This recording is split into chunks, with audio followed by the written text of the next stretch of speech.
हाँ तो बच्चों बताओ, इंसानी शरीर में विटामिन डी की कमी से कौन सी बीमारी होती है? अनिका मैम इस सरकारी स्कूल की साइंस की टीचर है। उन्होंने जो सवाल अभी पूछा सभी बच्चे उसका जवाब सोचने में लग गए थे। तभी आरूही ने उस सवाल का उत्तर देने के लिए हाथ उठाया। अरे वाह आरूही, आपको सवाल का उत्तर आता है? जी मैडम जी। अच्छा हाँ तो बताओ मैडम जी, हमारे शरीर में विटामिन डी की कमी से हड्डियों की बीमारी होती है। अच्छा वेरी गुड। और उसका नाम क्या है? और उसे रिकेट कहते हैं। Very good. अरे वाह आरूही, तुमने तो बिल्कुल ठीक जवाब दिया। अगले ही दिन हाँ तो बच्चों, आज का सवाल है, इंसानी शरीर में सबसे मजबूत हड्डी कौन सी होती है? अनिका मैम ने जो सवाल किया, क्लास में मौजूद सभी बच्चे उसका जवाब सोचने में लग गए। तभी आरूही ने फिर से सवाल का जवाब देने के लिए हाथ उठाया। अरे वाह आरूही, फिर से हाँ तो बताओ। मैडम जी, हमारे शरीर में सबसे मजबूत हड्डी दांत होते हैं। अरे वाह आरूही, वेरी गुड, तुम्हें तो हर सवाल का ठीक से उत्तर आता है। मैडम के मुंह से तारीफ सुनकर आरूही बहुत खुश हो जाती है, जबकि क्लास में मौजूद सभी बच्चे इस बात पर हैरान होते हैं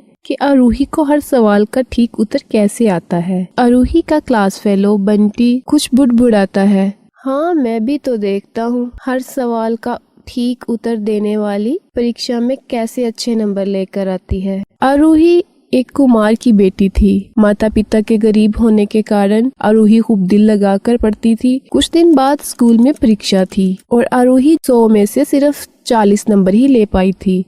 उसकी मैडम बहुत हैरान थी और उन्होंने आरूही से पूछा, आरूही बच्चे ये क्या है? आपको तो हर सवाल का जवाब आता है, तो फिर आपके परीक्षा में इतने कम नंबर क्यों आए हैं? मैडम जी। अरे बच्चे रो तो नहीं, आप मुझे बताओ क्या दिक्कत है? क्या आपने पढ़ाई नहीं की थी? नहीं मैडम जी, मैंने पढ़ाई की थी, मुझे पढ़ने का भी बहुत शौक है, लेकिन आरूही अपने परीक्षा में कम नंबर आने की वजह से रोए जा रही होती है और रोने की वजह से वो अपनी मैडम को कम नंबर आने का कारण भी नहीं बता पाती। तभी उसकी मैडम उसे चुप करवाते हुए कहती हैं, आरूही बेटा आप रो नहीं, आप ऐसे करना, कल अपने माता पिता को लेकर आना। अगले ही दिन आरूही अपने माता पिता के साथ अपनी मैडम के पास आती है। तभी उसकी मैडम उसके माँ बाप से पूछती है, आरूही क्लास में हर सवाल का ठीक जवाब देती है और पढ़ने में भी बहुत होशियार है, तो मुझे समझ नहीं आया कि परीक्षा में इसके नंबर कम क्यों आते हैं, तो सोचा आपको बुलाकर पूछ लूं। तभी आरूही की माँ आरूही की मैडम को सारी हकीकत बताती हैं। मैडम जी, मेरी बेटी पढ़ने में बहुत होशियार है, वो बहुत मन लगाकर पढ़ती है, मगर जब भी स्कूल में परीक्षा होती है बिल्कुल भी समझ नहीं आती। ये स्कूल से घर आते ही सो जाती है और इसको जितना भी उठाओ ये नहीं उठ पाती। मैम अनिका समझ जाती हैं कि दाल में कुछ तो काला है। आखिर इतना अच्छा पढ़ने वाली बच्ची परीक्षा में ही क्यों इतना घर जाकर सोती है। मैम अनिका इस बात की दिल में ठान ले लेती हैं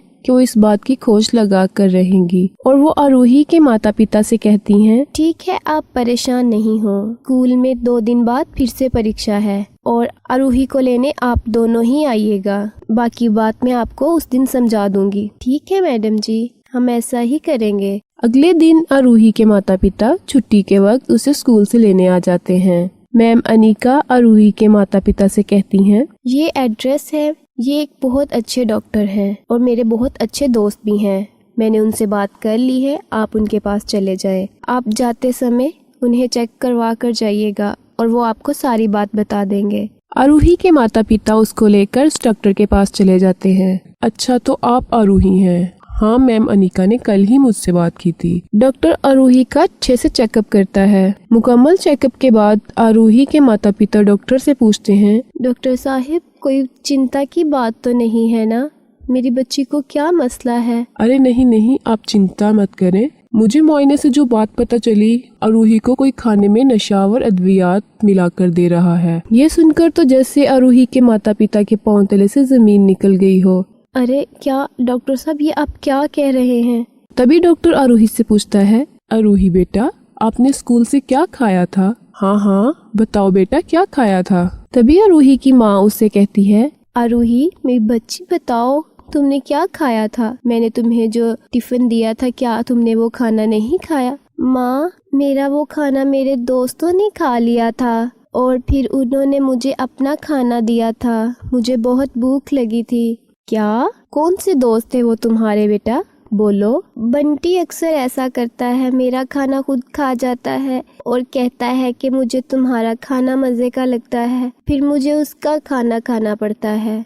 डॉक्टर सारी बात समझ जाता है। अगले दिन क्लास में मैम अनिका बंटी से पूछती हैं, बंटी, तुमने आरूही को कुछ खाने में दिया? हाँ मैडम, वो तो मेरा खाना ही था। तो फिर मुझे सच सच बताओ, तुमने उसके खाने में क्या मिलाया था? मैडम जी, मैंने कुछ नहीं मिलाया था। तभी मैडम अनिका बंटी के दोस्त रोहित से पूछती हैं, रोहित, तुम बताओ मुझे, तुम्हें सारी बात पता होगी। अगर तुमने सच नहीं बोला तो मैं तुम्हारे माता पिता को बुलाऊंगी।